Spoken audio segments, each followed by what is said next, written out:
Supreme court ने 2 साल देर से ही सही लेकिन बुलडोजर चलाने की घटिया प्रथा के खिलाफ एक तीखी टिप्पणी की है और इसका बिल्कुल स्वागत होना चाहिए क्योंकि कोर्ट ने सही कहा है कि आरोपी की सजा निर्दोष परिवार वालों को नहीं मिलनी चाहिए। पर आखिर ये बुलडोजर का पूरा बवंडर है क्या, किसके ऊपर चलता है, कब चलता है, क्यों चलता है, ये कौन निर्धारित कर रहा है?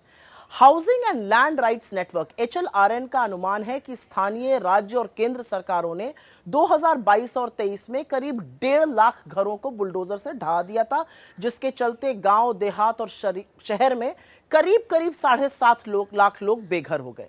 अतिक्रमण को रोकने से लेकर शहरीकरण और आरोपी के खिलाफ हुए एक्शन जैसे कारण इसके लिए दिए गए। लेकिन बहुत सारे सवाल हैं और पहला सवाल यह है कि ऐसा कैसे होता है कि किसी आरोपी का घर, दुकान, होटल अचानक अवैध हो जाता है। एक ही दिन में अवैध निर्माण ढहाए जाने की सारी प्रक्रिया भी पूरी हो जाती है। क्या कोई ये पूछेगा कि कैसे पता चलता है कि निर्माण अवैध है? कब नोटिस दिया गया, कब उसे सुनवाई का मौका दिया गया, कब निर्माण तोड़ने की तिथि निर्धारित करी गई और आखिर ये सारी चीजें 24 घंटे में कैसे हो जाती हैं? लेकिन सच यह है कि अधिकांश जगह बुलडोजर निरंकुश सरकारें नफरत की आंधी को हवा देने के लिए चला रही हैं और एक बड़ा कड़वा सच यह है कि अधिकांश जगह बुलडोजर मुसलमानों के घरों पर चलाए जाते हैं। असल में बुलडोजर बर्बरता का प्रतीक है, कानून व्यवस्था की धज्जियां उड़ाता है और कोर्ट कचहरियों पर एक करारा तमाचा है।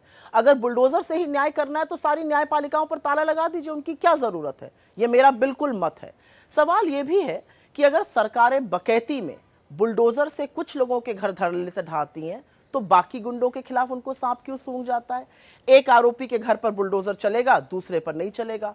एक बस्ती उजड़ेगी, दूसरे के सामने जाकर बुलडोजर रुक जाएगा। तो क्या आरोपी का धर्म यह निश्चित करता है कि बुलडोजर कहां चलेगा?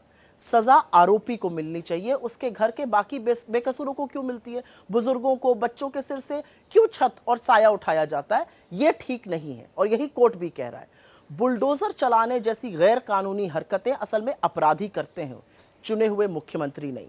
इसीलिए बुलडोजर वाले बाबा और उनकी इस बर्बरता की नकल करते हुए बीजेपी के तमाम कठपुतलियां प्रशासन कीजिए पाप नहीं, क्योंकि घर हिंदू को हो या मुसलमान का, बनवाने में एक उम्र लग जाती है।